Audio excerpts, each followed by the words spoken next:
Invocamos a la Santísima Trinidad, en el nombre del Padre, del Hijo y del Espíritu Santo. Amén. Señor, hoy inicia nuestro encuentro contigo en este año y yo quiero alabarte y glorificarte, porque tu amor y tu misericordia me alcanzaron. Quiero alabarte y glorificarte, porque no nos tratas como merecen nuestras culpas.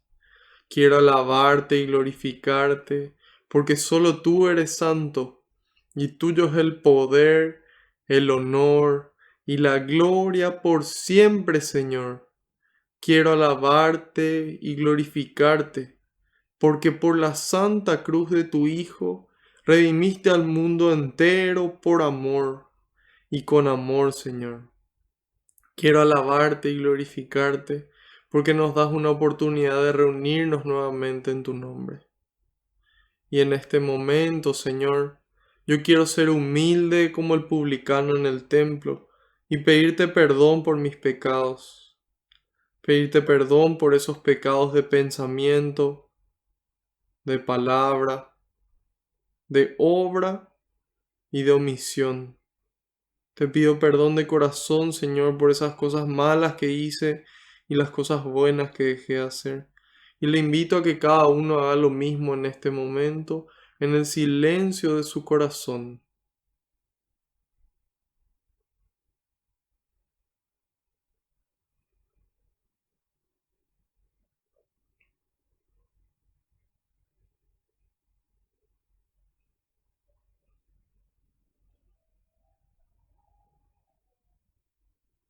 Te pido, Señor, que se cumpla tu palabra.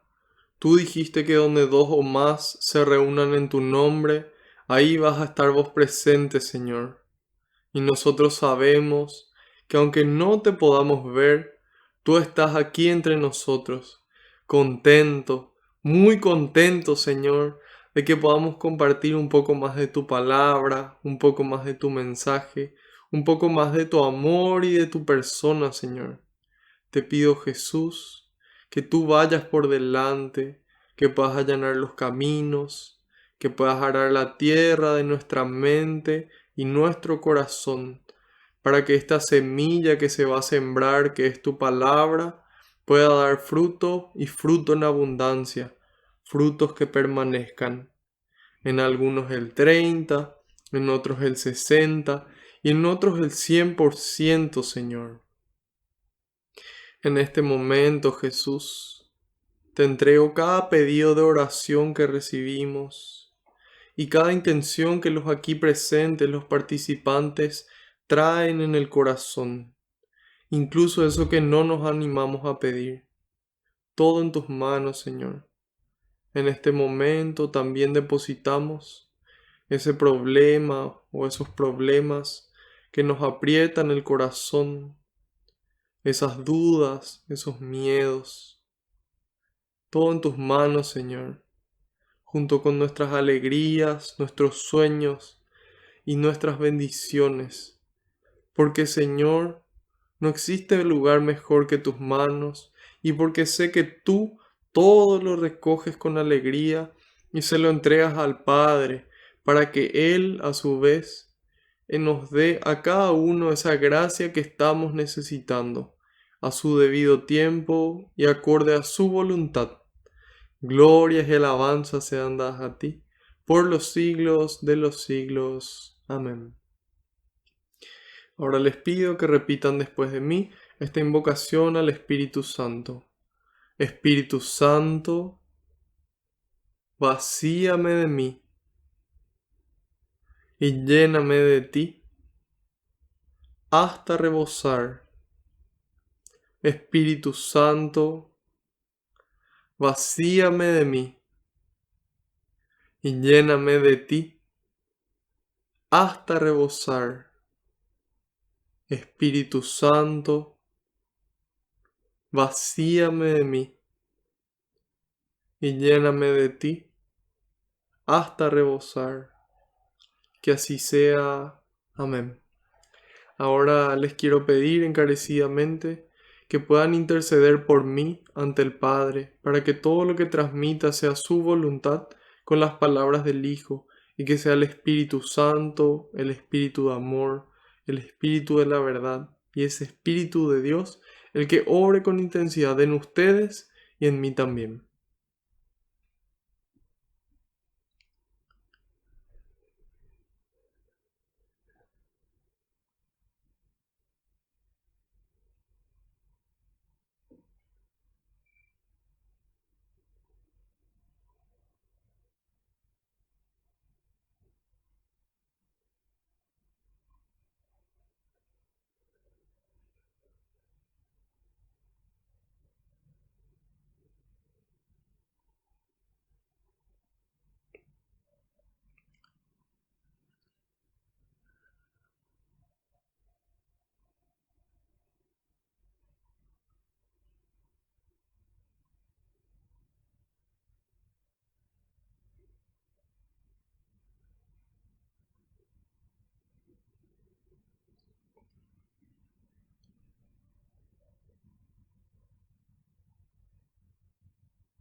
Amén. Bueno, queridos hermanos, hoy se viene una clase realmente hermosa, así que espero que estén todos preparados, que ya sus corazones estén abiertos, la mente esté abierta para recibir el mensaje y los mensajes que el Señor tiene hoy para nosotros. Así que hoy vamos a iniciar con la lectura de un salmo. Vamos a iniciar con la lectura de un salmo por diferentes motivos. Uno de ellos es que seguimos eh, el consejo del padre Ignacio Larrañaga. Él en sus talleres de oración y vida nos enseña a orar al estilo de Jesús. ¿Y cuál es el estilo de Jesús? Jesús oraba como un buen judío, así como su madre María le enseñó y seguramente que también San José. Entonces, la mayoría de los salmos son oraciones, muchas de ellas atribuidas al rey David. Entonces, nosotros hoy también queremos iniciar con una oración y nos damos cuenta de la importancia de los salmos también por el lugar que ocupan los salmos en la liturgia de la palabra. Como ya sabemos y solemos repetir, la Santa Misa, la fiesta de Dios en la tierra, no existe nada como la misa. Discúlpenme la interrupción, pero el tema es que en serio me emociona. No puedo, yo pienso que realmente no existe nada mejor sobre la tierra que la Santa Misa. Absolutamente nada. Así que bueno. Dentro de esta celebración de la Santa Misa tiene dos partes. Empieza primero con lo que es la liturgia de la palabra y luego la liturgia eucarística, ¿sí? Entonces, asimismo fue como nuestra conferencia episcopal paraguaya definió estos 2 años. Primero fue el año de la palabra de Dios y ahora este año 2021 es el año de la Eucaristía. Entonces, en el año de la palabra de Dios, se guiaba por esa parte del Evangelio que dice, no nos ardía el corazón cuando nos explicaba las Escrituras. Entonces, esos fueron los discípulos de Maús. Y después, la frase, la cita de este año es, lo reconocieron al partir el pan. Entonces, siempre la palabra de Dios nos lleva a la Eucaristía, ¿sí? Entonces, eso lo que también se viene a reflejar en estos 2 años, el año de la palabra de Dios, que terminó en el 2020, pero que debería continuar toda nuestra vida, y luego el año 2021, el año de la Eucaristía. Excelente. Entonces, hasta el momento dijimos liturgia de la palabra, liturgia de la Eucaristía. Nos quedamos con la liturgia de la palabra. Empieza una primera lectura que generalmente se suelen leer las cartas de San Pablo, las cartas de San Juan, también se suelen leer pasajes del Antiguo Testamento Y también se suele leer el libro de Hechos de los Apóstoles, generalmente. Y a continuación de esa primera lectura viene el Salmo. Este Salmo se proclama una antífona. Esa antífona es esa frase que nosotros repetimos: el Señor es mi pastor, nada me falta. Y ahí se lee una parte: el Señor es mi pastor, nada me falta, por verdes praderas me hace caminar, etc. Y ahí volvemos a responder: el Señor es mi pastor. Bueno, entonces nos damos cuenta de la importancia que tienen los salmos, porque en casi todas las misas un salmo se lee después de esa primera lectura. Y tal vez uno u otro pueda tener la curiosidad y preguntar, bueno, ¿por qué casi siempre? Porque hay veces que en lugar del Salmo se proclama otras lecturas del Antiguo Testamento.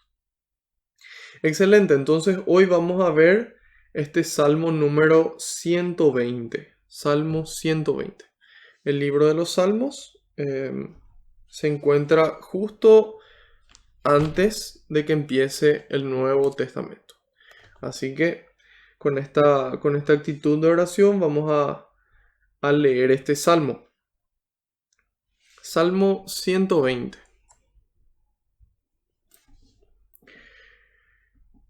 Al Señor en medio de mi angustia yo clamé, y Él me respondió.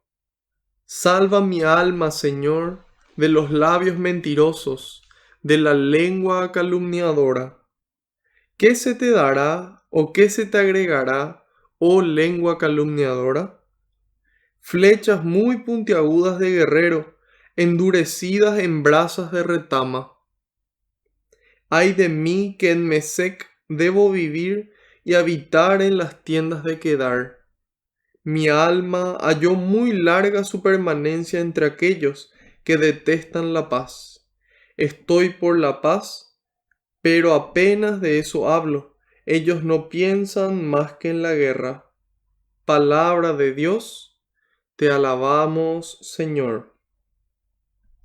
Entonces, si nosotros prestamos atención a lo que dice este salmo, habla de la mentira, habla de la calumnia, y es fundamental que nosotros podamos aprender de lo que aquí menciona. Y dice: al Señor en medio de mi angustia yo clamé, y Él me respondió. Muchas veces nos pasa que en esos momentos de angustia, en esos momentos de dificultad, nos ocurre que acudimos a personas que nos defraudan, que muchas veces no nos escuchan, que muchas veces nos rechazan. Entonces, es fundamental que nosotros nos acordemos de que el que jamás nos rechaza es el Señor, de que el que nos ama sobre todas las cosas y siempre nos espera en su casa es el Señor. ¿Y por qué dice aquí: salva mi alma, Señor, de los labios mentirosos? Nosotros, al mencionar los 10 mandamientos, el octavo mandamiento es: no dirás mentiras ni falso testimonio, ¿sí? Entonces, ¿por qué ese es un mandamiento? Nosotros entonces acudimos a la Sagrada Escritura, acudimos a la palabra de Dios, y en Juan 8:44 el evangelista nos cuenta y nos dice que Satanás es el padre de toda mentira. Eso es lo que nosotros leemos en el Evangelio, que Satanás es el padre de toda mentira. ¿Y cuál es el problema entonces de la mentira? Que la mentira es una falta voluntaria contra las leyes de Dios, que dijimos que es el octavo mandamiento. Entonces, para que sea pecado mortal tienen que darse tres condiciones, ¿sí? Tres condiciones para que sea mortal. Tiene que ser voluntario, ¿sí? Tiene que ser libre y tiene que ser materia grave. Esas tres cosas tienen que darse. Entonces, tiene que ser una obediencia voluntaria, es decir, yo tengo que conocer, yo tengo que saber que está mal eso, ¿sí? Nosotros hoy ya sabemos. Entonces, saber que eso está mal, eso sería lo primero. Entonces, y voluntariamente, si alguien me obliga a hacerlo o yo no sabía, digamos, es un atenuante, ¿sí? Que podría ser que sea un pecado venial, por ejemplo. Entonces, voluntario, libre. Significa que yo lo hago pudiendo elegir. No es que alguien me pone una pistola en la cabeza y me amenaza para que yo lo haga. Y finalmente en materia grave, es decir, que por ejemplo, no sé, una mentira contando un chiste sigue siendo una mentira. Una mentira contando un chiste sigue siendo una mentira. Pero, ¿qué pasa? Puede ser un pecado venial. ¿Por qué? Porque no es materia grave a lo que yo me estoy refiriendo, ¿sí? Entonces, em, decíamos, puede ser que no sea materia grave. Entonces, ¿cuál es el pecado mortal? El que cumple con esas tres condiciones. El que cumple con esas tres condiciones. Voluntario, libre y materia grave. Entonces, ¿por qué es un problema el pecado? Nuevamente nos remitimos a la Biblia, a la Sagrada Escritura, a la palabra de Dios.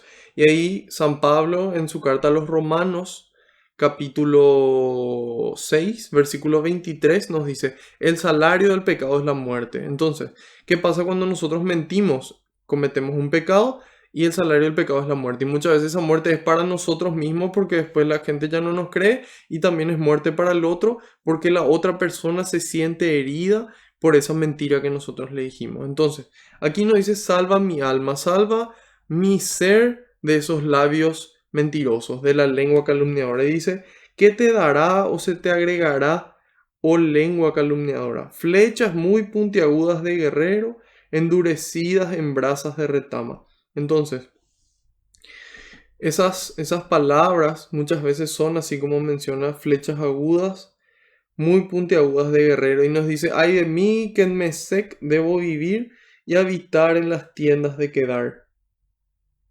Muchas veces aquí ellos se quejaban por la situación en la que le tocaba, por las diferentes guerras, por el exilio que tuvieron que vivir. Entonces ellos se quejaban por esta situación. Pero dice, mi alma halló muy larga su permanencia entre aquellos que detestan la paz.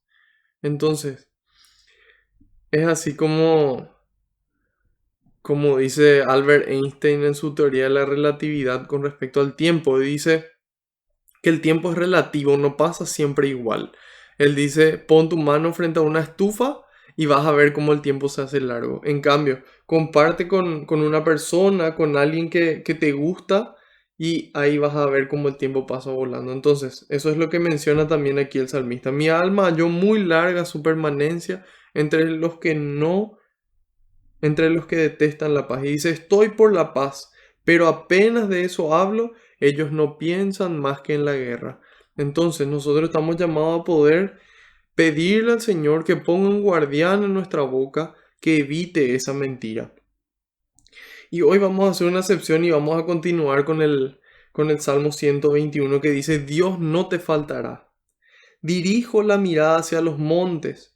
¿De dónde me llegará la ayuda? Mi socorro me viene del Señor, que hizo el cielo y la tierra. No deja que tu pie dé un paso en falso. No duerme tu guardián. Jamás lo rinde el sueño o cabecea el guardián de Israel. El Señor es tu guardián y tu sombra. El Señor está a tu diestra. Durante el día el sol no te maltratará, ni la luna de noche. Te preserva el Señor de todo mal, Él guarda tu alma. Él te guarda al salir y al regresar, ahora y para siempre.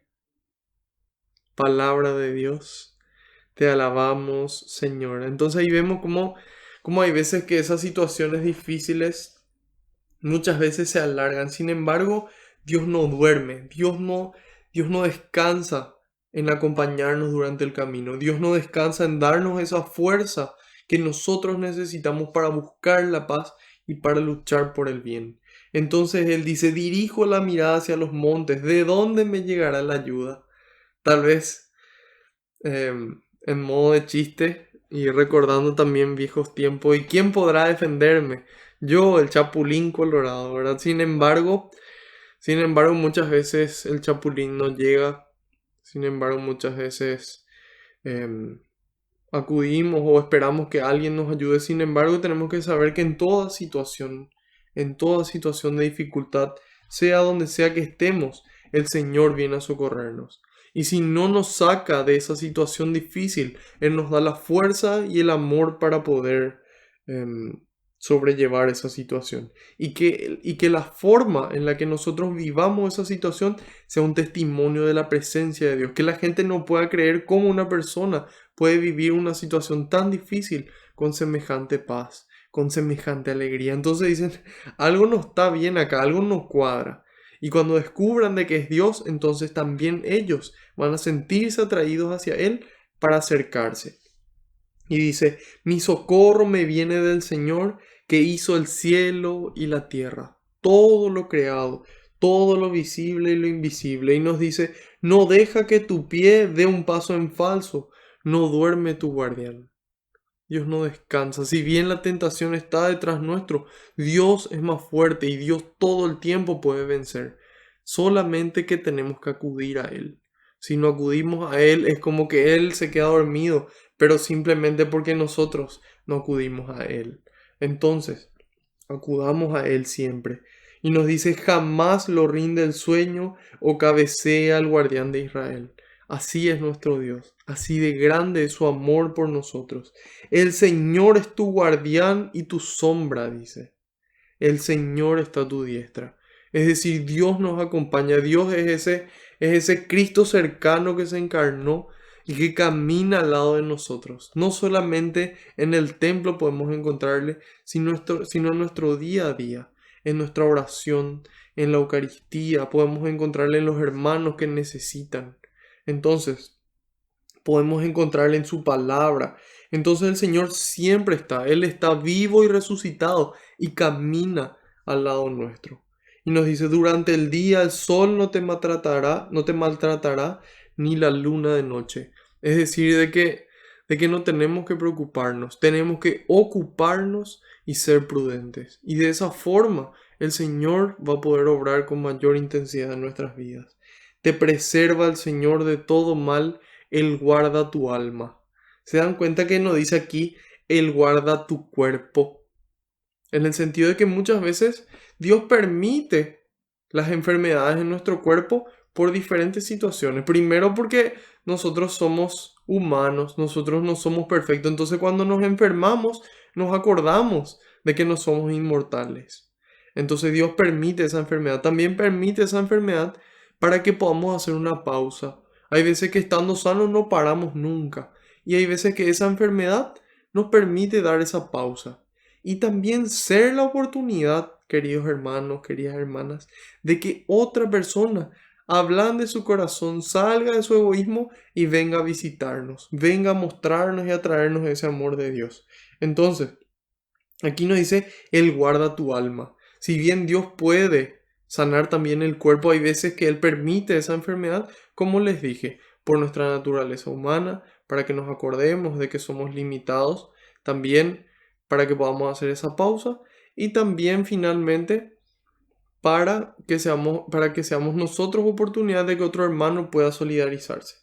También seguramente que el Señor tiene otros motivos por los cuales permite, pero bueno, esos son algunos que podemos citar ahora.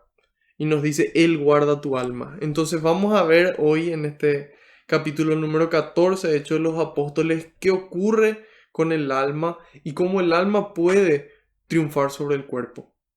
Porque el Señor nos dice, el espíritu está dispuesto, pero la carne es débil. Sin embargo, un espíritu fuerte puede reinar sobre esa carne. Eso es lo que dice San Pablo en sus cartas. Yo castigo a mi cuerpo y lo domino, para que no sea que Él sea el que mande sobre mí. Por eso que es tan importante la oración para controlar nuestra mente y el ayuno para controlar nuestro cuerpo, para poder dominar esos placeres. Entonces, en la medida en la que podemos controlar el hambre y actuar de forma cristiana en el momento del hambre, también cuando sintamos dolor vamos a poder actuar como cristianos.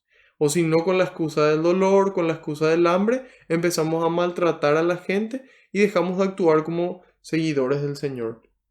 Entonces nos dice, Él guarda tu alma, te preserva de todo mal.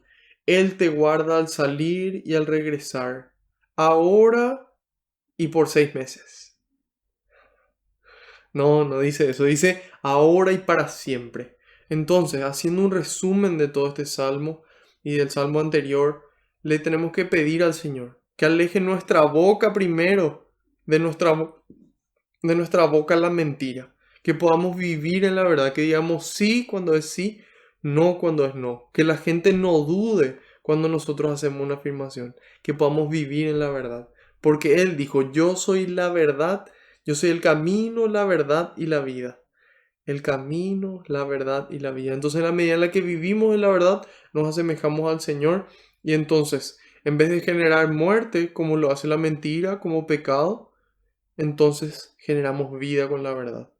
En la medida en la que pasamos por dificultades, acudimos al Señor, estando seguros de que Él en el momento de la dificultad nos ayuda. Y vamos a ver cómo le ayudó a San Pablo en un momento, siendo conscientes de que Él no nos abandona, de que Él no duerme y de que Él es todopoderoso. Él es el creador del cielo y de la tierra y nos cuida hoy y para siempre. Entonces, con esta actitud pasamos al libro de Hechos de los Apóstoles. Vamos a estar viendo hoy el capítulo 14 completo. Empezamos con el versículo 1 y iremos hasta el versículo número 28. Como ya sabemos, a este libro de Hechos de los Apóstoles ya los primeros cristianos se animaban a decirle y a llamarle el Evangelio del Espíritu Santo, porque si bien se concentra bastante en la vida de San Pedro y en la vida de San Pablo, lo que realmente se destaca mirando a grandes rasgos es cómo el Espíritu Santo obra en la iglesia, cómo obra en Pedro, cómo obra en los diáconos, cómo obra en los discípulos que luego se unen en la nueva iglesia que se va formando, ¿sí?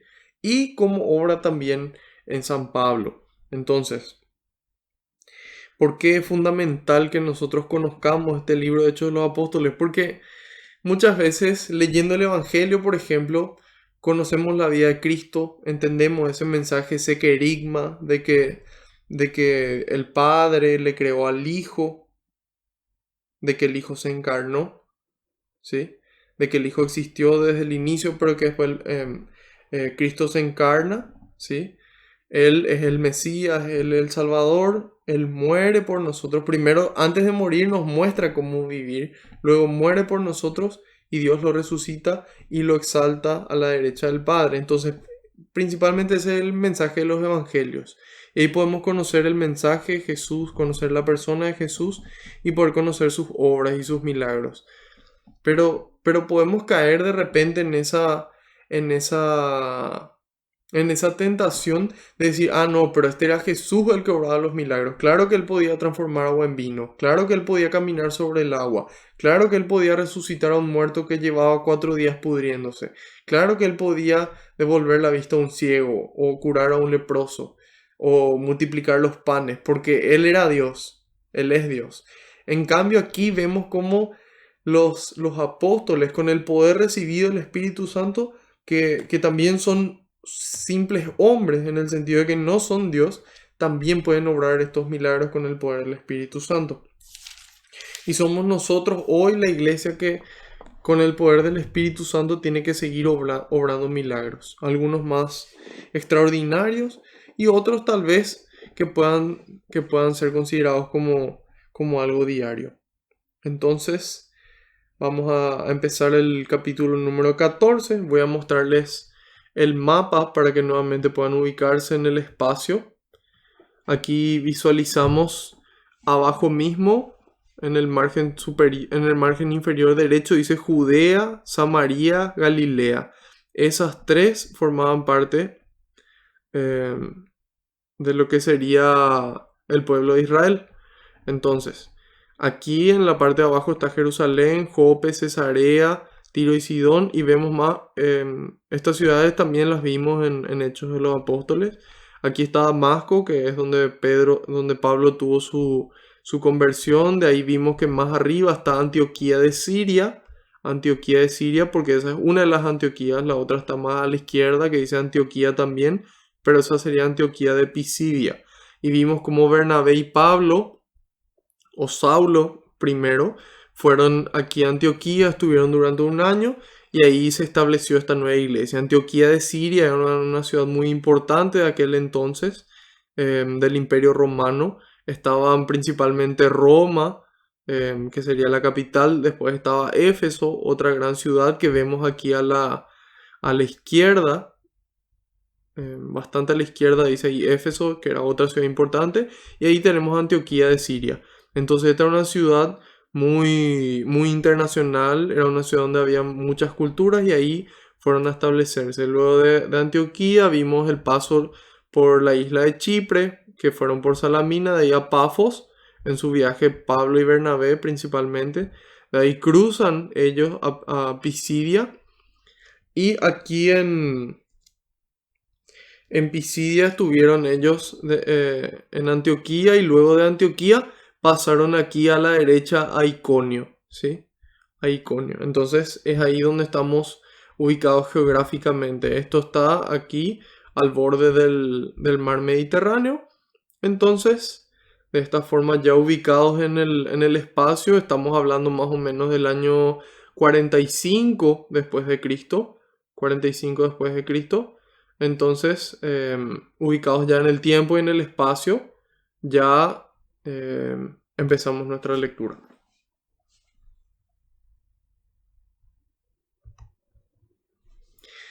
En Iconio ocurrió lo mismo. Pablo y Bernabé entraron en la sinagoga de los judíos y hablaron de tal manera que un gran número de judíos y griegos abrazaron la fe. Pero entonces los judíos que se negaron a creer excitaron y envenenaron los ánimos de los paganos contra los hermanos. Con todo, permanecieron allí un buen número de días.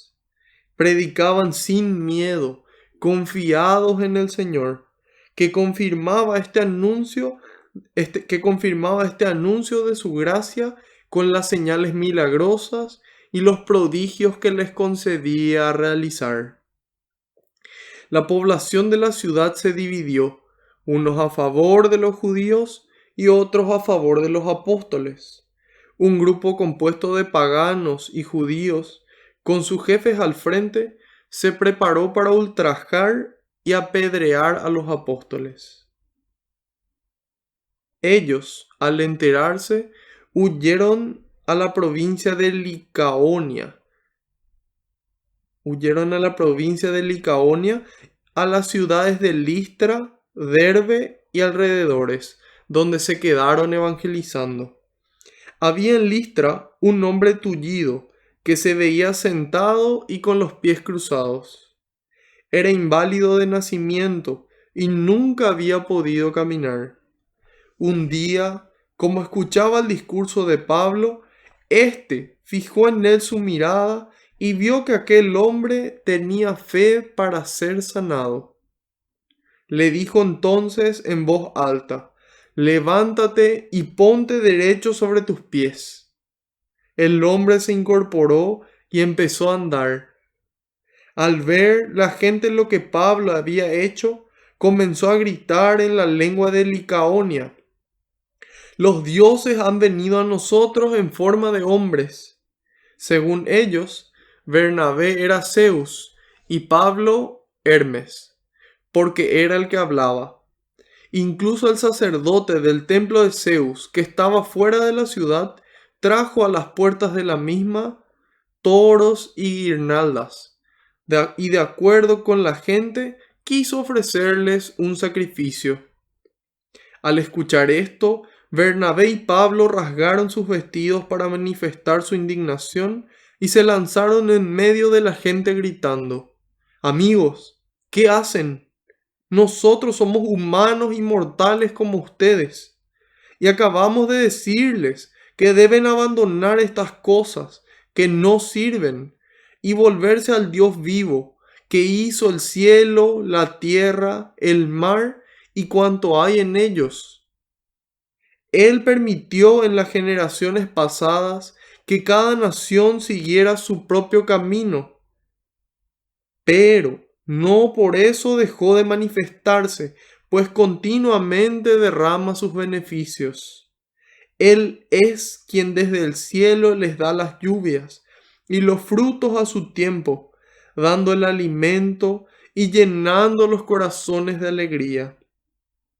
Aún con estas palabras, difícilmente consiguieron que el pueblo no les ofreciera un sacrificio y que volvieran cada uno a su casa.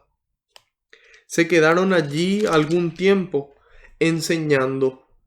Luego llegaron unos judíos de Antioquía e Iconio y hablaron con mucha seguridad, afirmando que no había nada de verdadero en aquella predicación, sino que todo era una mentira. Persuadieron a la gente a que les dieran la espalda y al final apedrearon a Pablo. Después lo arrastraron fuera de la ciudad, convencidos de que ya estaba muerto. Pero sus discípulos se juntaron en torno a él y se levantó. Entró en la ciudad y al día siguiente marchó con Bernabé para Derbe. Después de haber evangelizado esa ciudad, donde hicieron muchos discípulos, regresaron de nuevo a Listra y de allí fueron a Iconio y Antioquía.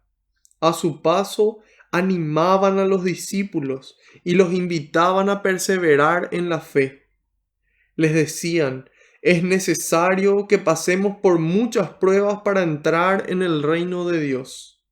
En cada iglesia les hacían designar presbíteros y después de orar y ayunar, los encomendaban al Señor en quien habían creído. Atravesaron la provincia de Pisidia y llegaron a la de Panfilia.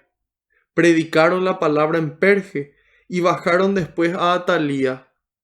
Allí se embarcaron para volver a Antioquía, de donde habían partido, encomendados a la gracia de Dios para la obra que acababan de realizar. A su llegada reunieron a la iglesia y les contaron todo lo que Dios había hecho por medio de ellos, y cómo había abierto las puertas de la fe a los pueblos paganos. Permanecieron allí bastante tiempo con los discípulos. Palabra de Dios, te alabamos, Señor. Nosotros muchas veces queremos que el camino sea fácil, o pensamos incluso que cuando empezamos a caminar de forma más intensa por el camino de Dios y empezamos a esforzarnos más por hacer bien las cosas, por formarnos, por amar más, pensamos que todo se va a hacer fácil y sin embargo no es así. Aquí, hermanos, no solamente nadie dijo que iba a ser fácil, sino que nos avisaron de que el camino iba a ser difícil. El Señor, que es la verdad, Él nos dijo, el que quiera ser mi discípulo, el que quiera ser mi discípulo, el que quiera. Ahí entra algo importante, algo fundamental, que esto es voluntario. Aquí nadie nos obliga. Si ustedes hoy están sentados ahí detrás de la pantalla, están porque quieren estar, porque es su voluntad estar. Nadie les pagó, nadie les obligó para que estén ahí. Y eso es algo meritorio, el poder tener esa voluntad. Y también es un don, porque Dios nos regala el querer buscarle. Dios nos regala esa sed de Dios mismo. Eso es lo que dice San Agustín. Nuestro corazón, dice San Agustín, nuestro corazón estará inquieto hasta que descanse en Dios. Entonces esa inquietud, esa sed de Dios, que se manifiesta no solamente en los católicos, en el cristianismo o en los judíos, sino que se manifiesta en toda la humanidad. Hay una materia en la carrera de teología que se llama fenomenología de la religión, es decir, estudia el fenómeno religioso, es decir, el hecho de la religión en toda la humanidad. Y ahí nosotros podemos encontrar de que en diferentes épocas de la humanidad siempre tuvo, o desde cierto punto específicamente, se le conoce ya como el homus religiosus, ¿sí? Porque busca, tiene esa sed de Dios, de que tiene cierta conciencia, busca esa divinidad. Entonces, ¿qué ocurre? Así como vimos en esta fiesta de la Epifanía del Señor, estos magos de Oriente, o estos sabios de Oriente, estos reyes de Oriente, ellos probablemente eran astrólogos, ¿sí? O o astrónomos de aquella época, pudiéramos llamarle de alguna forma. Entonces, ellos creían de que realmente existía un Dios y ellos se dejaron guiar por Dios. Entonces, ¿qué hace Dios? Dios se manifiesta a todos. Dios se manifiesta a la gente que ya le conoce, que ya cree, y también se manifiesta a personas que no creen de diferentes formas en las que esa persona le va a poder reconocer. Entonces, ayer se celebró esta fiesta de la Epifanía. ¿Por qué se celebró el 3 de enero en lugar del 6 de enero? Porque el 3 de enero es el domingo previo al 6 de enero, que es el día en el que se celebra realmente la Epifanía del Señor. Se trasladó esa fiesta al 3 de enero porque el siguiente domingo, domingo 10 de enero, ya festejamos el bautismo del Señor. Entonces es por eso que esta fiesta de la Epifanía se adelantó. Entonces, esta es la fiesta de la manifestación de Dios a toda la humanidad. Y atiendan lo que narra en Mateo 2, del 1 al 12, se narra esta epifanía del Señor, esta manifestación de Dios. Y nos dice en Mateo 2:10, qué alegría más grande habían visto otra vez la estrella. ¿Qué ocurrió con estas personas que vinieron de lejos? Ellos vinieron guiados por la estrella y ellos llegan a Jerusalén, ahí abajo donde habíamos visto, a Judea, a Jerusalén, llegan al palacio de Herodes. Entonces ahí nos damos cuenta cómo el conocimiento humano llega hasta cierto punto. Y solamente Dios nos puede iluminar, solamente la palabra de Dios nos puede mostrar el camino correcto en ciertas circunstancias, por no decir siempre.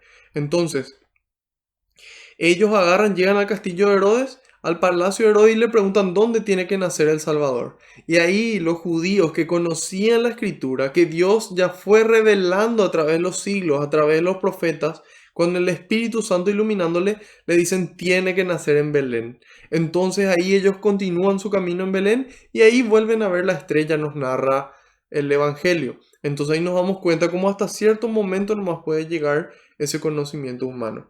Y nos cuenta, dice, qué alegría más grande. Esa es la alegría, el gozo de encontrarse con Dios. Habían visto otra vez la estrella. Al entrar a la casa vieron al niño con María, nos dice. Y atiendan lo que hacen. ¿Qué hacen cuando se encuentran con María y el niño? Se arrodillaron y le adoraron.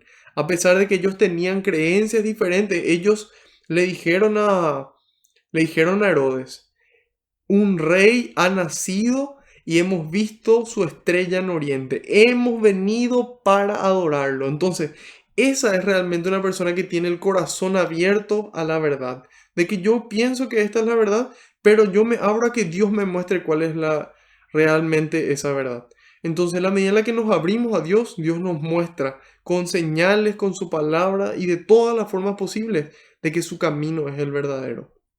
Entonces, ellos llegan para adorar al niño que nació y dice, se arrodillaron y le adoraron. Después de adorarle, después de postrarse, de entregar su ser, de mostrar ese culto que le rindieron al niño, dice, abrieron después sus cofres y le hicieron sus regalos de oro, incienso y mirra.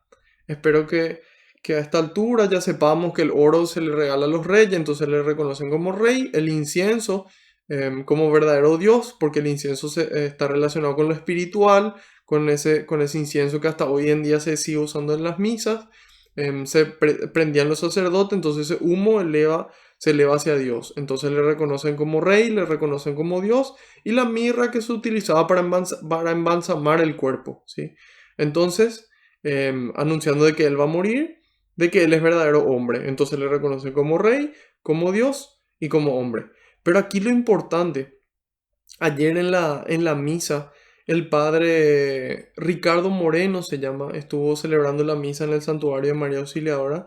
Él decía en su homilía que lo fundamental, hermanos, es que así como estas personas vinieron desde Oriente y entregaron estos dones materiales a Dios, que nosotros podamos entregar hoy nuestra propia vida. De que ese es el don más agradable a Dios, que podamos salir de nuestro egoísmo, de eso que no beneficia ni a nuestra vida ni a la vida del hermano, para poder empezar a hacer más cosas que nos beneficien a nosotros, en el sentido de que nos acerquen a Dios y nos hagan más santos y que también pueda hacer eso mismo por el otro. Entonces, qué providencial como cómo se van dando los tiempos, que justo que se celebra la Epifanía, a nosotros nos toca ver aquí la entrega de Pablo por Dios, la entrega de Pablo por Dios, y cómo Dios se manifestó a través de esa estrella de Belén, y en este caso a través de Pablo, predicándole a estas personas. Entonces, vemos aquí, dijimos en el mapa, de que está Iconio aquí en el centro mismo. De Iconio dice que fueron a Derbe y, perdón, de Iconio a Listra y de Listra a Derbe. Entonces, fue en estas ciudades de Asia Menor en donde se produjo esta parte de la evangelización. Y nos dice, en Iconio ocurrió lo mismo. Ocurrió lo mismo que en donde. Que en donde estuvieron antes, en Antioquía de Pisidia. Ahí Pablo y Bernabé entraban a las sinagogas. Es decir, no es que ellos decían, bueno, ellos son judíos y cada uno con lo suyo. No.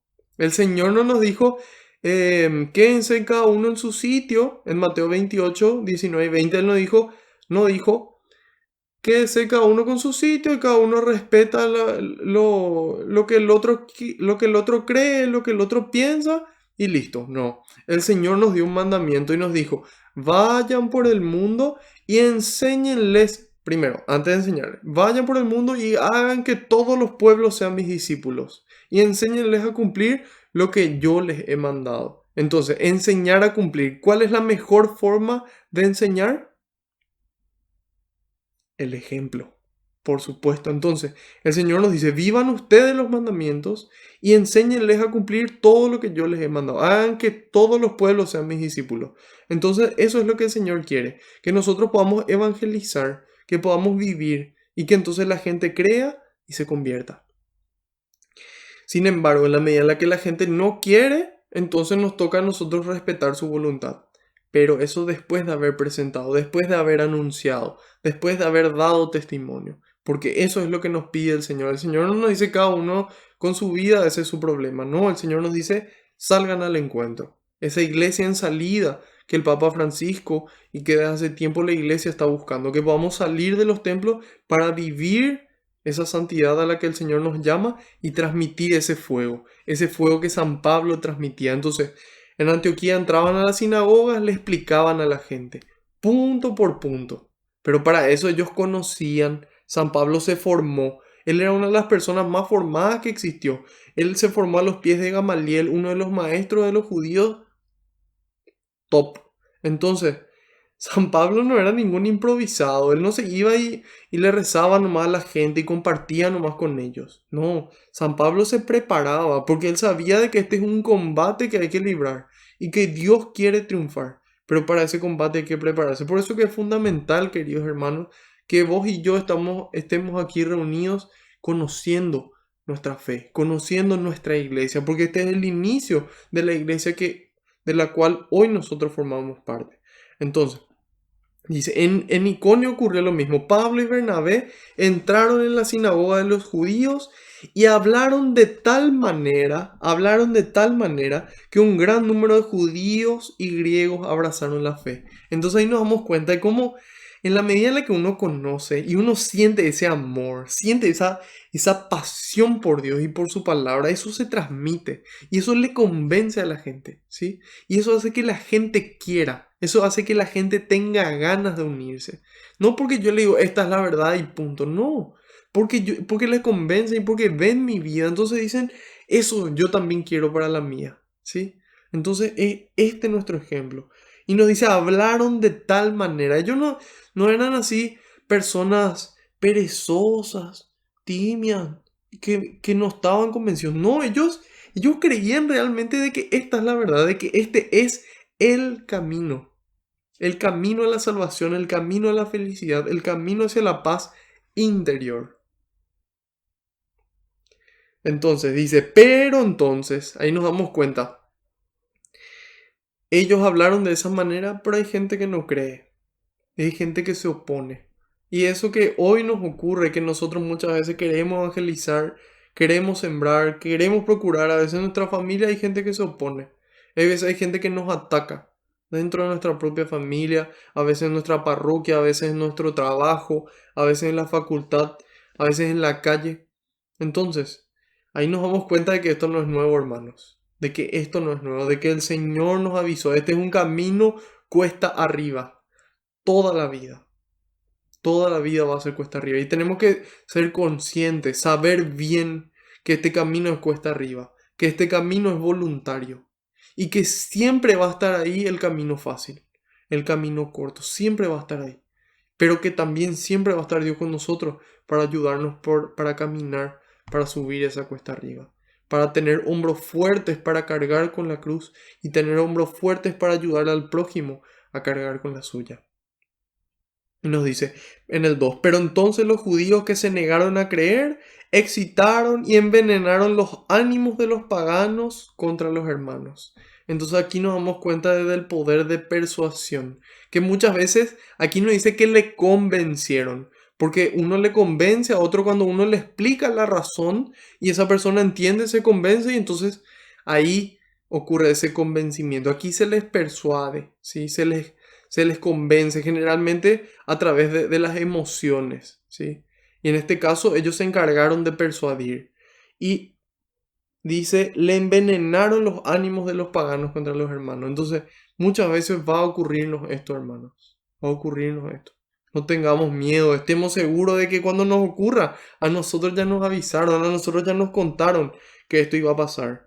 Y nos dice, con todo, permanecieron allí un buen número de días. Entonces, ahí vemos. Uno, proclama la palabra, enseña. La gente se opone, él igual permanece. Igual permanece porque él se queda con esa gente que quiere seguir recibiendo, persevera en su labor. Entonces, ahí nos damos cuenta de que hay dos cosas que Pablo hace con Bernabé. No solamente les enseña, sino que hace comunidad con ellos. No es que les enseña y él se va, sino que él les enseña y luego se queda a compartir con ellos, se queda a vivir con ellos, para que ellos vean cómo se vive esa palabra de Dios. Entonces, y comparte, predica y comparte, permanece con ellos, cercano, humano, cristiano. Y dice, predicaban sin miedo, confiados en el Señor, que confirmaba este anuncio de su gracia con señales milagrosas y los prodigios que les concedía realizar. Escuchen, predicaban sin miedo, confiados en el Señor, no confiados en su palabra, en su capacidad de hablar, en sus conocimientos, en la capacidad de escucha del otro. No, confiados en el Señor. Es el Señor el que nos quita todo miedo, para que así como cada día en el laudes, en la oración de las mañanas dice, abre mi boca, Señor, y mis labios proclamarán tu alabanza. Es decir, si Dios abre mis labios es porque Él quiere que yo proclame su alabanza. Entonces, en la medida en la que podemos hacer como ellos, vamos a poder predicar sin miedo, confiados en el Señor, confiados en el Señor, no en nuestras fuerzas. Nosotros no podemos, hermanos. Nosotros pensamos que es nuestra responsabilidad cambiar a la gente. Nosotros no podemos hacer eso. No podemos. Y no es nuestra responsabilidad. Le toca a Dios tocar el corazón para que esa persona cambie. A nosotros nos toca sembrar. A nosotros nos toca predicar sin miedo, con nuestras palabras y con nuestras obras, confiados en el Señor, y Él mismo va a confirmar este anuncio con su gracia, con las señales prodigiosas y los prodigios que les concedía realizar. Estos milagros, hermanos, estos milagros no se acabaron con los apóstoles y con estos discípulos que continuaron. Estos milagros se siguen realizando hasta hoy. Yo conozco gente que tiene el don de sanación, conozco gente que tiene el don de profecía, conozco gente que tiene el don de visión, de ver los cuerpos espirituales. La iglesia está viva y sigue teniendo estos dones. Dios continúa hoy, año 2021, siglo XXI. Dios continúa a través de su Espíritu Santo regalando dones para la construcción del reino, para el servicio del prójimo. Entonces, en la medida en la que nuestra fe aumente, en la medida en la que nuestra fe crezca, nosotros vamos a poder obrar esos mismos milagros. Él nos dijo eso. Él nos dijo, ustedes, escuchen las palabras de Jesús, ustedes harán las mismas obras que yo, e incluso mayores. ¿Se acuerdan los milagros que cité al comienzo? transformar agua en vino, caminar sobre las aguas, multiplicar los panes, hacer caminar a un paralítico, devolver la vista a los ciegos, sanar leprosos, resucitar a un muerto. Jesús dijo, esto no es invento mío, Jesús dijo en el Evangelio, ustedes harán las mismas obras que yo y aún mayores, porque yo ahora subo al Padre para que después Él les envíe el Espíritu Santo. Entonces ese Espíritu Santo es el alma de la misión, es el alma de la misión. Entonces, por eso que es fundamental que nos llenemos del Espíritu Santo, para que así como ellos podamos obrar nosotros hoy esos milagros. Y empezando por lo ordinario, empezando por compartir nuestra comida, compartir nuestra ropa, nuestros recursos, nuestros conocimientos, nuestro tiempo. A veces las personas lo único que necesitan es un oído, que nosotros podamos sentarnos y escucharle y darle una palabra de Dios que les levante. Así como la palabra de Pablo le va a levantar a este tullido. Y nos dice de que confiados en el Señor y que el Señor confirma esas palabras. Nos dice, la población de la ciudad se dividió, unos a favor de los judíos y otros a favor de los apóstoles. Y ahí nos damos cuenta de que existe una división, hermanos. Desde el momento en el que hay dos caminos, a nosotros nos toca en libertad tomar un camino o el otro. Cuando nosotros leemos el Evangelio, hace poco también leímos cuando fue la presentación del niño Jesús en el templo y la purificación de María. ¿Qué purificación? Bueno, los judíos tenían en su ley que la mujer al dar a luz tenía que pasar una purificación, porque al dar a luz salía sangre de ella y esa sangre la hacía impura.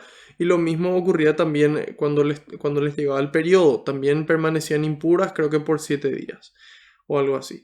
Entonces, María va al templo a cumplir con lo que Dios le pide, con ese proceso de purificación según la ley y la presentación del niño Jesús en el templo.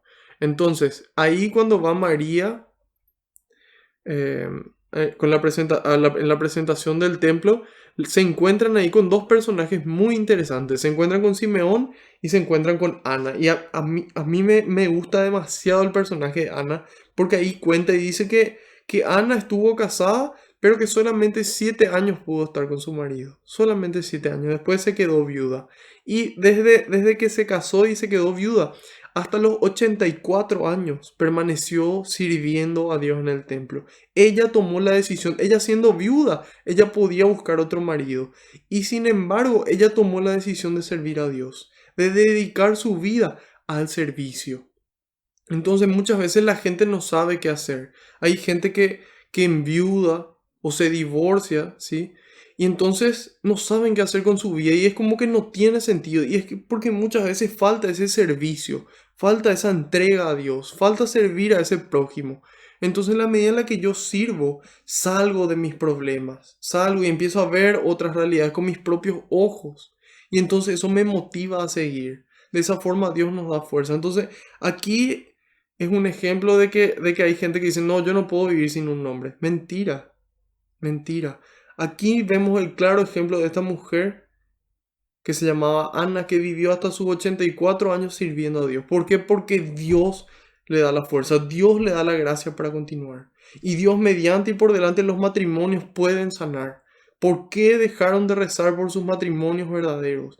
No esos matrimonios por civil, sino el único matrimonio que ante los ojos de Dios es válido. Un solo matrimonio. Ante los ojos de Dios, el esposo y la esposa son los mismos hasta que la muerte los separe. Entonces, ese ejemplo de Ana es un ejemplo remoto. Yo les puedo contar hoy el ejemplo de mi abuela. Mi abuela se quedó viuda con 5 hijos, 4 mujeres y un varón. Y ella se quedó viuda y cuando eso su hija mayor tenía 15 años y la menor tenía 7. Y ella decidió continuar y dedicar la vida a sus hijos. Y dedicar su vida al servicio de los necesitados. ¿Cuánta gente venía a pedirle a ella ayuda y ella siempre le ayudó al punto que en el momento en el que ella se enfermó, ella no tenía los recursos para pagar su tratamiento de cáncer? Entonces, todo es posible, hermanos. Todo es posible con el poder de Dios. Recemos por la familia. Este es el año de la Sagrada Familia. Este es el año de San José. Entonces, tengamos fe, hermanos. Tengamos fe, hermanos. 2000 años atrás, 20 años atrás también se podía. Hoy también se puede. Y yo estoy seguro de que hay tantas mujeres y tantos hombres que pasan dificultades y sin embargo Dios les da la fuerza para continuar. Bueno, esa es Ana. Estaba Simeón, el otro. Atiendan lo que dice Simeón. Capítulo 2, versículo 34 de Lucas. Simeón los bendijo y dijo a María, su madre: mira, este niño traerá a la gente de Israel ya sea caída o resurrección, ya sea caída o elevación. ¿Y por qué Jesús es motivo de caída o de elevación? Porque ante la palabra de Dios uno tiene que tomar una decisión. Uno tiene que tomar una decisión. Y es ahí donde, dependiendo de la decisión que tomemos, caemos o nos levantamos. Y otras veces hacemos caer al otro o le levantamos. Y Jesús dice en el mismo Evangelio de Lucas, el mismo autor de este libro de Hechos de los Apóstoles, capítulo 12, en los versículos 51 y 52. Jesús pregunta: ¿creen ustedes que he venido para establecer la paz en la tierra? Les digo que no. Más bien he venido a traer división. ¿Creen ustedes que he venido para establecer la paz en la tierra? Les digo que no. Más bien he venido a traer división. Pues de ahora en adelante, dice el 52, pues de ahora en adelante, hasta en una casa de 5 personas habrá división, 3 contra 2 y 2 contra 3. ¿Y por qué se da esta división, hermanos? ¿Por qué Jesús dice que no viene a traer la paz? Eso se complementa en el Evangelio de Juan que vamos a dar cuando terminemos este libro de Hechos de los Apóstoles. Jesús dice: yo no les doy la paz como las da el mundo. ¿Cuál es la paz que nos da el mundo? Es una paz aparente, es una paz superflua, es una paz trucha, falsificada, ¿sí? Que se derrumba ante el menor viento. Entonces, ¿cuál es esa paz que nos da el mundo? Es esa ausencia de conflictos. La ausencia de conflictos. Yo quiero estar en paz nomás. ¿Qué significa estar en paz? Ausencia de conflictos. Que no haya problemas, que no haya conflictos. Yo quiero estar en paz. Esa es la paz que nos da el mundo. Sin embargo, por dentro, en mi corazón, yo puedo estar odiándole a la otra persona, hablando mal a su espalda, pero si yo no me peleo, entonces yo estoy en paz. Y esa es esa paz aparente, es esa paz trucha, falsificada. En cambio, Jesús nos trae la verdadera paz y Él nos dice: la paz que yo les doy no es la que las da el mundo, sino que es en mi paz ni angustias ni miedos. Esa es la paz de Cristo, ni angustias ni miedos, para seguirle, para predicar, para vivir, para tomar la cruz. Esa es la paz que nos trae Cristo. Por eso nos dice: yo no he venido a traer la paz sino la división, para que la gente se dé cuenta de qué es lo que está bien y qué es lo que está mal. Y para que tomen una decisión. Y esa decisión nos divide necesariamente, porque no podemos hacer el bien y el mal al mismo tiempo. Son incompatibles. Y eso es lo que presenta San Agustín en su libro La ciudad de Dios. En este libro San Agustín presenta 2 ciudades. Presenta la ciudad de Dios y la ciudad del mundo. Y son 2 ciudades que van a persistir, van a existir hasta el final de los tiempos. La ciudad de Dios, la ciudad del mundo. Entonces, ¿qué pasa con esta ciudad del mundo? En esta ciudad del mundo, el egoísmo es el que reina. Importa lo que yo quiero y no importa el resto. Yo tengo que ser feliz, yo tengo que tener más, yo tengo que saber más, yo tengo que ser más. Yo.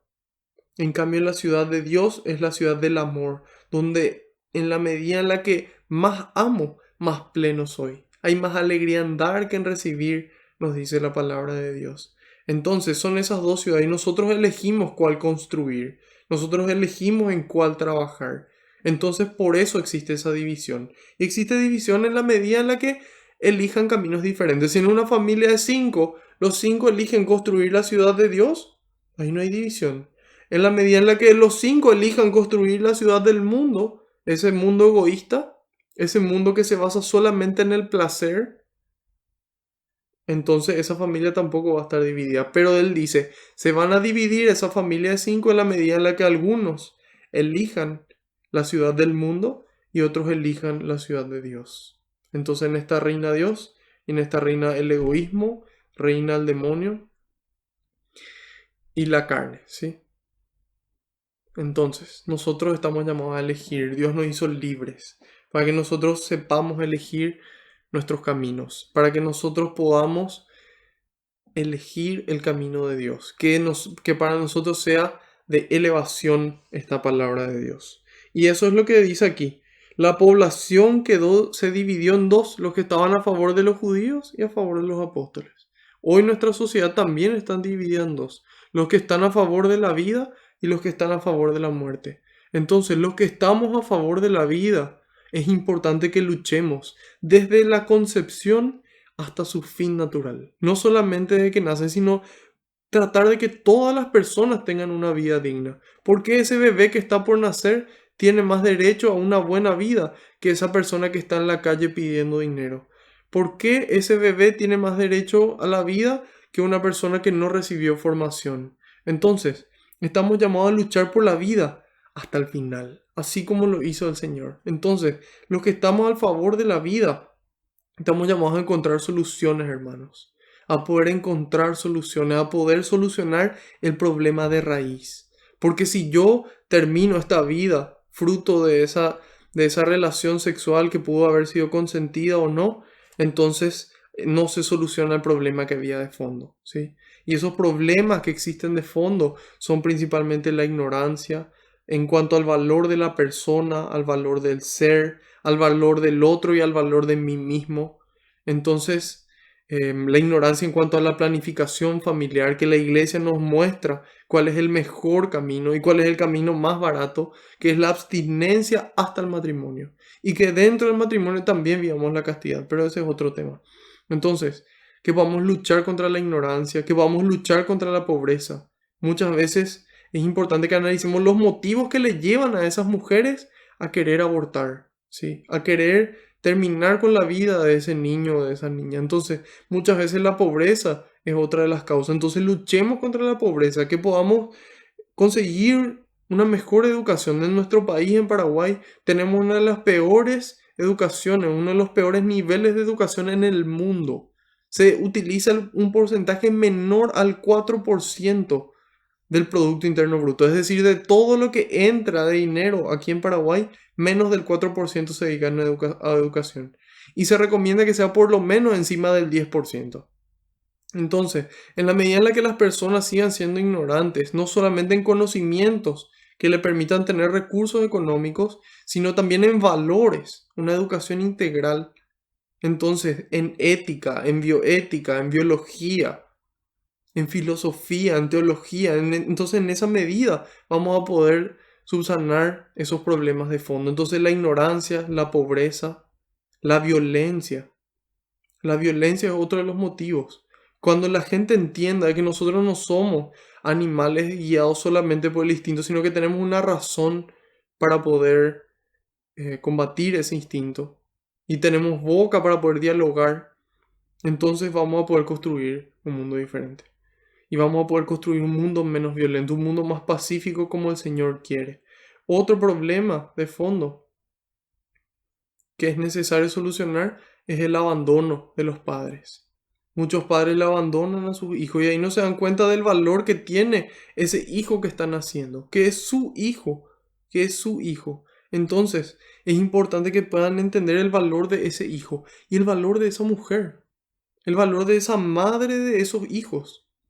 Entonces, en la medida en la que podamos reconocer eso, vamos a poder eliminar esos motivos que generan que la mujer quiera abortar.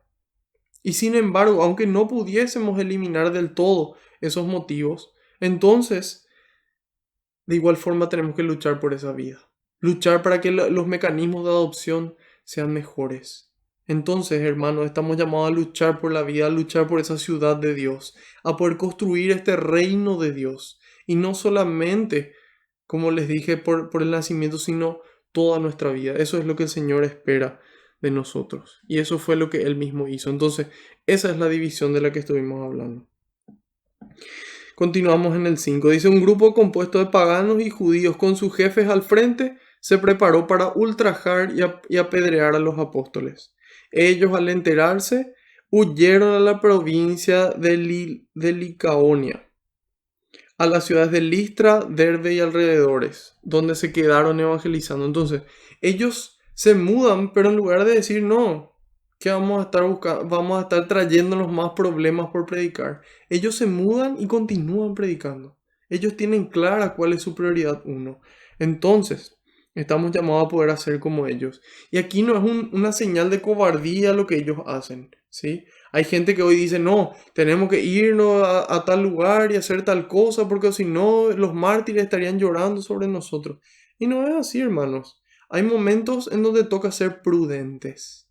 Toca ser prudentes. Y eso es lo que ellos hicieron. Se dieron cuenta que ese momento no era el momento de entregar la vida. Entonces ellos huyen para continuar evangelizando.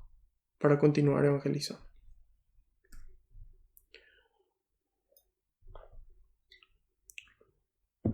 Bueno, de ahí dice que se fueron a Listra y Derbe. Entonces, de este lugar que acabamos de decir, se fueron aquí a Listra y Derbe, que están aquí en el medio. Estaban en Iconio y se fueron a Listra y luego a Derbe, que está aquí. Esto era la provincia de Licaonia, como dice ahí arriba. Entonces, ¿qué hicieron? Le iban a matar aquí. Entonces se mudaron ellos.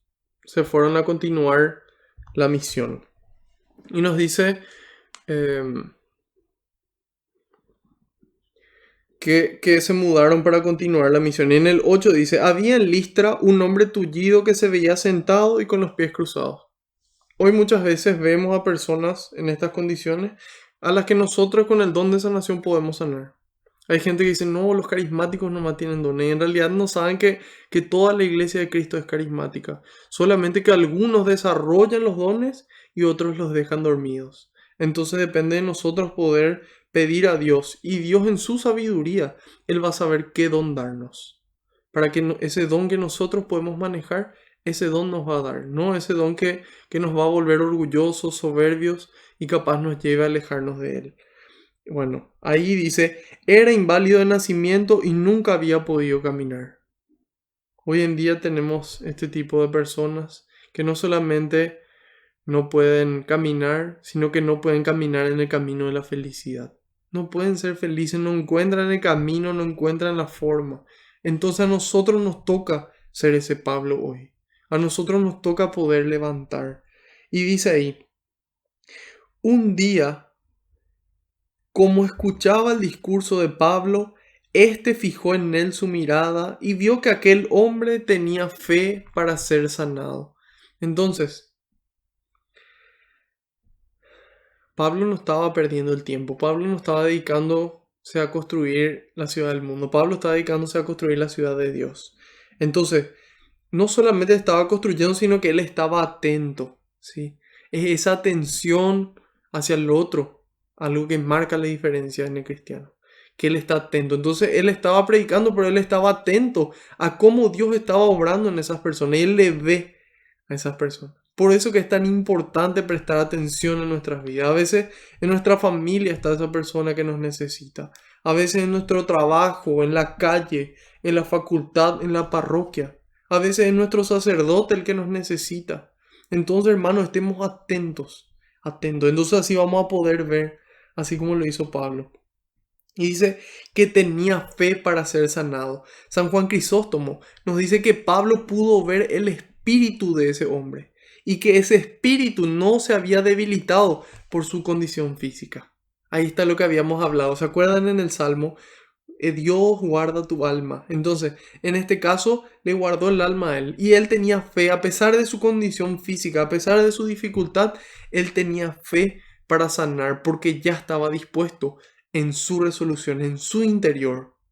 En su interior, él sabía. Entonces Pablo le ve y dice San Juan Crisóstomo, mientras que los cuerpos de algunos fueron sanados antes que sus almas, muchas veces eran sanados primero el cuerpo y después recién el alma.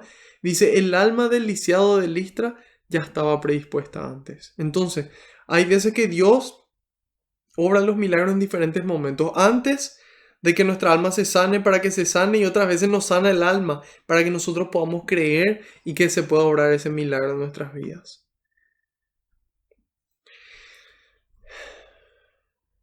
Entonces, aquí vemos la fe de este lisiado. ¿Sí? Vemos, primero acá tenemos dos personajes, le tenemos a Pablo y le tenemos al lisiado. Entonces, cuando nosotros le vemos a Pablo, vemos esa actitud de salir en busca del prójimo, de mirar, de estar atento. Y en el prójimo, ¿sí? En este lisiado, vemos una actitud de fe. Entonces, este es el momento, hermanos, que nosotros anotemos una pregunta: ¿qué tan grande es mi fe? ¿Qué tan grande es mi fe? Yo creo que Dios me puede sanar. Yo creo que Dios me puede liberar de esta dificultad. Yo creo que Dios me puede sacar de esta situación. Yo creo que Dios le puede sacar de esta situación a otra persona a quien yo amo o por quien yo siento que Dios debería y podría obrar.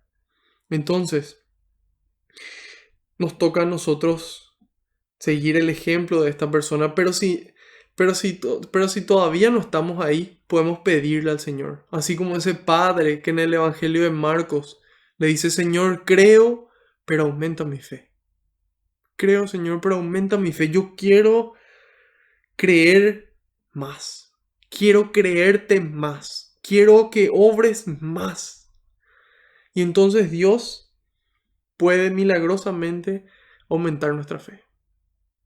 Y lo que siempre hace de forma ordinaria es darnos las herramientas y las oportunidades para que esa fe crezca. Nos da la Santa Misa, que no existe nada mejor sobre la tierra que esa fiesta aquí, en la que salimos de fiesta con Dios. Y podemos hacerlo cada día, Dios mediante y por delante. Ahora que estamos en enero, para mí es terrible porque cada vez hay menos misas en los horarios. Los sacerdotes que necesitan descansar también, muchos salen de vacaciones y nosotros que buscamos misa de repente todos los días, se nos cuesta. Pero bueno, es un llamado también a perseverar, es un llamado a esforzarnos a encontrar. Y si es más lejos, y nos vamos más lejos. Y si hay que despertarse más temprano, y nos despertamos más temprano. Junto a Dios nos estamos yendo, hermanos. Así que Dios nos regala esa oportunidad de fe, de que nuestra fe aumente en la Santa Misa, en los sacramentos, especialmente en la Eucaristía y la reconciliación, ese encuentro con la misericordia de Dios. Ahí puede crecer nuestra fe. También en su palabra puesta por escrito y en la comunidad que da testimonio de su amor. Entonces, pidamos, hermanos: Señor, creo, pero aumenta mi fe, sabiendo de que Él puede hacerlo milagrosamente y que más allá de ese poder milagroso, Él nos da las oportunidades para que ordinariamente pueda crecer nuestra fe. Entonces, ahí que hace Pablo al verle, le dice en voz alta: levántate y ponte derecho sobre tus pies. El hombre se incorporó y empezó a andar. Ese es el poder de la palabra, hermanos. Ese es el poder de la palabra, que tiene poder para levantar o para hundir, que tiene poder para salvar o para condenar, tiene poder para sanar o para enfermar. Cuidemos nuestra boca, hermanos. Cuidemos nuestra boca. Y recordemos lo que nos dice el hermano Santiago, el apóstol Santiago. Él nos dice: la ira del hombre no realiza la justicia de Dios. No realiza la justicia de Dios. Entonces muchas veces queremos hacer justicia, queremos trabajar por el reino, pero nos dejemos guiar por nuestra ira. La ira no realiza la justicia de Dios. Es la paciencia y el amor. Son esos los que nos permiten llevar esa justicia de Dios. Y nos dice de que la lengua es como el timón, de que nosotros podemos intentar controlar toda nuestra vida, pero nuestra lengua es súper peligrosa. Y eso también decía en el Salmo. Entonces ahí nos damos cuenta de esa unidad de la palabra de Dios. Entonces, aquí vemos el poder de la palabra. Dios dijo: hágase la luz, y se hizo. Aquí Pablo le dice: levántate, y se levanta. Entonces, nuestra palabra, hermanos, y no solamente con nuestra boca, sino lo que hoy tal vez decimos con nuestros dedos, porque muchas veces hablamos mucho más con nuestros dedos, pueden servir para levantarle a una persona o para hundir. Puede servir para sanar o para enfermar. Tomemos la decisión correcta. Tomemos la decisión que Dios nos pide que tomemos. Y así no solamente Dios nos va a amar, sino que se va a poner contento con nosotros. Hay más alegría en el cielo por ese pecador que se convierte que por esos 99 que ya estaban. Entonces, seamos nosotros esos pecadores arrepentidos, esos pecadores convertidos y ayudemos al otro a levantarse, ayudemos al otro a sanar. Amén. Amén. Después dice, al ver la gente lo que Pablo había hecho. Entonces, Pablo dice cosas muy lindas, pero cuando Pablo obra, es ahí donde cobra peso todo su discurso. Entonces, nosotros estamos llamados a predicar, a poder formarnos, así como lo hizo San Pablo, y después a predicar. Sin embargo, es a través de nuestras obras que la gente va a creer. Entonces, hermanos, yo les invito a obrar, a hacer como dice San Francisco de Asís. Salgamos a predicar y si es necesario con nuestras palabras. Pongamos más amor en las obras que en las palabras. Eso no significa que las palabras no sean importantes, son fundamentales. Aquí escuchamos, hablaban de tal manera que la gente se convirtió, pero cuando la gente ve, la gente cree. Cuando la gente ve, la gente cree. Entonces, seamos reflejos vivos del Señor. Seamos esa presencia del Señor que vuelve a caminar entre la gente.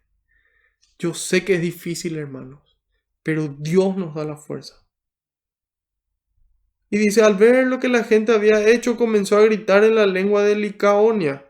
Los dioses han venido a nosotros en forma de hombre. Entonces, hay gente que siempre se va a quejar, hay gente que siempre va a entender torcido. Por más de que hagamos con la mejor intención y de la mejor forma, va a haber gente que va a entender torcido. Entonces, ¿qué nos toca a nosotros? Seguir obrando y seguir predicando y seguir corrigiendo lo que está mal. Porque eso es lo que hizo San Pablo. Pero en tiempo y en forma. Y dice, según ellos, Bernabé era Zeus y Pablo Hermes, porque era el que hablaba. Hermes era el dios mensajero según los griegos, el que habla, y Zeus el que obraba ciertas cosas con su poder. Y dice, incluso el sacerdote del templo de Zeus, que estaba fuera de la ciudad, trajo hasta las puertas de la misma toros y guirnaldas, de acuerdo con la gente que quiso ofrecerle sacrificio. Entonces imagínense, ese que era el sacerdote de Zeus dice, ah, sí, este realmente es Zeus. Y va. Pero, ¿qué ocurre? Aquí ellos nos dicen, ah, bueno, si ustedes piensan de que nosotros somos los dioses griegos, y bueno, cada uno piensa lo que quiere, y si quieren hacer los sacrificios, y bueno, ¿qué le vamos a hacer? No, jamás, nunca. Agarran y aprovechan esa oportunidad para manifestarles la verdad. Y ahí dice, al escuchar esto, Bernabé y Pablo se rasgaron sus vestidos para manifestar su indignación y se lanzaron en medio de la gente gritando, amigos, ¿qué hacen? Aquí vemos este tema de rasgar las vestiduras. ¿Por qué se rasgaban las vestiduras? ¿Qué sentido tiene? Nosotros hoy dicen, no, la gente se rasga la vestidura por tal cosa. Sí, pero ¿qué hay detrás de eso? ¿Por qué se rasgaban las vestiduras? ¿Qué representaba las vestiduras en estos judíos? Entonces, para el pueblo hebreo, representaba el estado de su mente y de sus emociones. O sea, ellos representaban el estado de su mente y sus emociones con ciertos tipos de tela y con tonos asombrosamente vivos de colores. Blanco, púrpura, escarlata, azul, amarillo y negro. Entonces, ellos representaban, era una transmisión externa de sus pensamientos y sus sentimientos. Y eso lo transmitían con diferentes telas y diferentes colores. Y nos dice, cuando estaban gozosos, felices y listos para entrar en ocasiones festivas, vestían la ropa más brillante, y cuando estaban de duelo o se humillaban, se vestían de cilicio, que era la tela de la cual hacían las bolsas. Habían bolsas de tela, entonces se vestían con eso para transmitir exteriormente ese duelo o esa humillación. Entonces, ¿qué pasaba? Cuando el corazón de un hebreo estaba apesadumbrado, ya sea por el dolor, la desesperación, la humillación, la ira, la tristeza, cuando su corazón estaba rebosado, ¿sí? Rebosado de desesperación, dolor, humillación, ira o tristeza, ellos lo expresaban exteriormente desgarrándose o rompiendo, rasgándose las vestiduras. Entonces, ellos sienten aquí una indignación, una tristeza enorme por esto que ellos estaban afirmando, de que ellos vienen a predicarle, este es Dios, y ellos dicen, ah, no, ustedes lo que son Dios. Entonces, ellos se rasgan las vestiduras para que ellos dimensionen lo que ellos estaban sintiendo. Y nos dice, amigos, ¿qué hacen? Nosotros somos humanos y mortales, como ustedes. Entonces le dice, nosotros no somos más que ustedes, yo no soy más que ustedes, ni ustedes más que yo. Somos personas que nos dejamos guiar por el Espíritu y que de esa forma podemos obrar prodigios.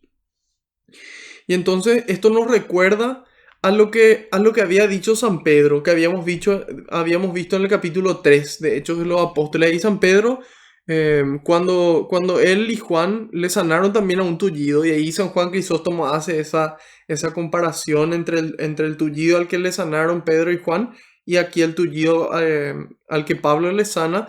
Pedro y Pablo también le decían, ¿por qué nos miran así, como si fuera que por nuestro poder o nuestra santidad le hicimos caminar? Decían Pedro y Juan. ¿Por qué nos miran como si fuera que nosotros les hicimos caminar? Por nuestro poder o nuestra santidad. Este es Dios el que obra. Entonces allí San Juan Crisóstomo dice, esta sanación de Pedro a este tullido representa la sanación, la salvación del pueblo judío. Y ahora este nuevo tullido que aparece, sanado por Pablo, representa a los gentiles, a los paganos, a todos esos que tenían otras creencias, ¿sí? Entonces la salvación. Entonces, ¿a quién quiere llegar Dios? A todos. Y eso mismo ya vimos en la Epifanía que celebramos y nuevamente vemos la unidad de la Escritura. Entonces, hasta el momento, ¿qué ocurre? Predican, se van en contra, son prudentes, se escapan, continúan sanando en otros lugares. Aquí le quieren ofrecer sacrificios en un error y ellos dicen, no, nosotros somos humanos y acabamos de decirle que deben abandonar estas cosas que no sirven. Estas cosas que no sirven, deben abandonar estas cosas que no sirven y volverse al Dios vivo que hizo el cielo, la tierra, el mar y cuanto hay en ellos. Aquí San Pablo todavía no les habla de Cristo. Entonces, ¿por qué? Porque era su estrategia de evangelización en este caso. Primero él quería convencerles del monoteísmo, es decir, aquí no existen muchos dioses, aquí hay un solo Dios. Entonces una vez que ellos creen de que hay un solo Dios, entonces ahí el siguiente paso es poder decirle, bueno, ese Dios en el que ustedes creen, en la plenitud de los tiempos, se encarnó en Jesucristo, su Hijo. Entonces, ahí les dice, Él permitió, ahí no dice Él mandó, sino que Él permitió en las generaciones pasadas que cada nación siguiera su camino. Entonces ahí nos damos cuenta de cómo Dios nos ama y respeta nuestra libertad. Que ni imagínense, si ni Dios impone las cosas, Dios respeta la libertad, ¿cuánto más debemos nosotros respetar la libertad del otro? Pero, dice en el 17, pero no por eso dejó de manifestarse, pues continuamente derrama sus beneficios. Entonces, nosotros estamos llamados a respetar la libertad, a dejar que corran sus caminos, pero a seguir obrando, seguir amando y seguir rezando, hermano. Rezando por la conversión de las personas. Primero por nuestra conversión propia y también por la del prójimo. Entonces, eso es lo que debemos hacer. Y dice, Él es quien desde el cielo les da las lluvias y los frutos a su tiempo, dando el alimento y llenando los corazones de alegría. Nada tenemos, nada somos y nada podemos hacer que Dios no nos haya regalado. Nada somos, nada tenemos y nada podemos hacer que Dios no nos haya regalado. Entonces, seamos agradecidos con Él a través de nuestro agradecimiento con el prójimo. Y nos dice, y los frutos a su tiempo, dando el alimento y llenando los corazones de alegría. Solamente Dios puede regalarnos esa alegría. Nunca, hermanos, nunca en la historia se vio una sociedad tan violenta y tan deprimida como la que se vive hoy. Y tampoco nunca se vio una sociedad tan lejos de Dios. Entonces aquí nos damos cuenta que en la medida en la que nos acercamos a Dios, Dios alegra nuestro corazón. Entonces, dice, aún con estas palabras difícilmente consiguieron que el pueblo no les ofreciera un sacrificio y que volvieran cada uno a su casa. Se quedaron allí algún tiempo, nuevamente, predican y comparten, enseñando. Llegaron unos judíos de Antioquía y Iconio que hablaron con mucha seguridad, afirmando que no había de verdadero nada en aquella predicación, sino que todo era una mentira. Entonces ahí se repite el ciclo. Predican, la gente cree, vienen otras personas, luchan en contra y les persiguen a ellos. Y nos dice, persuadieron a la gente a que les dieran la espalda y al final apedrearon a Pablo. Imagínense lo que es. Por hacer bien las cosas recibimos piedras. Y ahí Crisóstomo nos dice, hoy más que las piedras recibimos palabras y la gente nos maltrata.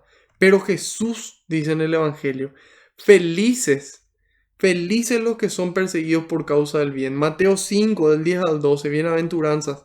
Felices los que son perseguidos por causa del bien, porque de ellos es el reino de los cielos. Felices ustedes, nos dice a nosotros, cuando por causa de Él nos insulten, nos persigan y nos levanten toda clase de calumnia. Alegrémonos y mostrémonos contentos, porque será grande la recompensa que recibiremos en el cielo. Pues bien, así persiguieron a los profetas que vinieron antes de ustedes. Nosotros somos sacerdote, profeta y rey. A ellos les persiguen, a nosotros nos van a perseguir, pero alegrémonos cuando nos persiguen por hacer bien las cosas. Pongámonos contentos de que Dios se alegra y más y mejor queda reservado nuestro lugar allá arriba. Y dice, después lo arrastraron fuera de la ciudad convencidos de que ya estaba muerto, pero sus discípulos se juntaron en torno a él y se levantó. Entró a la ciudad y al día siguiente marchó con Bernabé para Derbe. Después de haber evangelizado en esa ciudad donde hicieron muchos discípulos, regresaron de nuevo a Listra, el lugar donde fueron apedreados. Ellos vuelven otra vez, porque ahí muestra San Pablo que él no se va a retirar hasta haber sembrado la semilla. Y una vez que sembró, sí se retira para no provocar la ira de ellos. Y dice, de allí fueron a Iconio y Antioquía. A su paso animaban a los discípulos y los invitaban a perseverar en la fe. Les decían, es necesario que pasemos por muchas pruebas para entrar al reino de Dios. En cada iglesia les hacían designar presbítero y después orar y ayunar. También mencionamos eso más temprano. Les hacían orar y ayunar, ambas cosas. Los encomendaban al Señor en quien habían creído. Atravesaron la provincia de Pisidia y llegaron a la de Panfilia. Predicaron la palabra en Perge y bajaron después a Atalía. Allí se embarcaron para volver a Antioquía, de donde habían partido encomendados a la gracia de Dios para la obra que acababan de realizar. A su llegada, reunieron a la iglesia y les contaron todo lo que Dios había hecho por medio de ellos. Nuevamente la humildad, todo lo que Dios había hecho por medio de ellos. Esos somos nosotros, meros instrumentos que Dios nos necesita, pero Dios nos elige porque nos ama y porque quiere que le ayudemos a construir el reino. Y dice,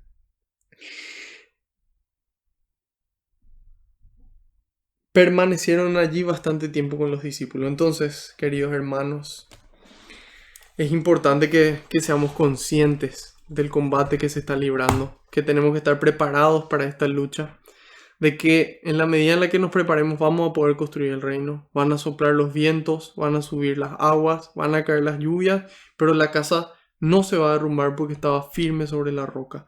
Y San Pablo nos dice en la primera carta a los Corintios, capítulo 10, versículo 13, de hecho, nos dice, ustedes todavía no han sufrido más que pruebas muy ordinarias, más que pruebas humanas. No hemos pasado por pruebas más que pruebas humanas, pero Dios es fiel, dice San Pablo, y no permitirá que sean tentados por encima de sus fuerzas, porque en el momento de la tentación Él nos va a proveer de la fuerza y los medios para sobrellevarla. Repito, primera carta a los Corintios, capítulo 10, versículo 13. No hemos sido tentados por encima de nuestra fuerza. Solamente tentaciones humanas, porque Dios es fiel y no permitirá, Dios no va a permitir que seamos tentados por encima de nuestras fuerzas, porque en el momento de la tentación, Él nos va a dar la fuerza y los medios para sobrellevarla. Y cierro esta catequesis con una carta de San Pablo a Timoteo, la segunda carta a Timoteo, capítulo 1, versículo 12, y dice, por eso soporto esta prueba, pero no me avergüenzo, porque sé, dice, por eso soporto esta prueba, porque yo sé en quién he puesto mi confianza. Yo sé en quién he puesto mi confianza y sé que Él tiene el poder para guardar hasta el último día la misión que Él mismo me encomendó. Yo sé en quién he puesto mi confianza. No me avergüenzo porque yo sé que Él tiene el poder para guardar hasta el último día la misión que Él me encomendó. Ese es nuestro Dios. Detrás de Él nos vamos. Así que vamos a darle gracias a Dios por este primer lunes del año, de poder encontrarnos, de poder conocer su palabra, de recibir el fuego del Espíritu y que podamos en esta semana mantenerlo encendido hasta nuestro siguiente encuentro. Pidamos al Señor, Señor, creo, pero aumenta mi fe. Y ya dijimos los medios por el cual lo alimenta. Envía, Señor, más obreros a la viña, porque la cosecha es grande y los obreros son pocos. Gloria y alabanza sean dadas a ti, por los siglos de los siglos. Amén. María, auxilio de los cristianos, ruega por nosotros. Sagrado Corazón de Jesús, en vos confío y espero. Gloria al Padre, al Hijo y al Espíritu Santo, como era en el principio, ahora y siempre, por los siglos de los siglos. Amén. Alabado sea Jesucristo, por siempre sea bendito y alabado. En el nombre del Padre, del Hijo y del Espíritu Santo. Amén. Otro lunes más. Si esta catequesis fue de bendición para cada uno de ustedes, espero que puedan compartirla, difundirla, sin miedo, confiando en el Señor.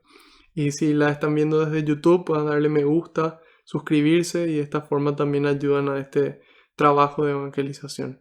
Así que la paz y la alegría del Señor nos acompañen a todas partes y espero poder encontrarnos el próximo lunes a la misma hora por el mismo canal. Dios mediante y por delante. Adiós.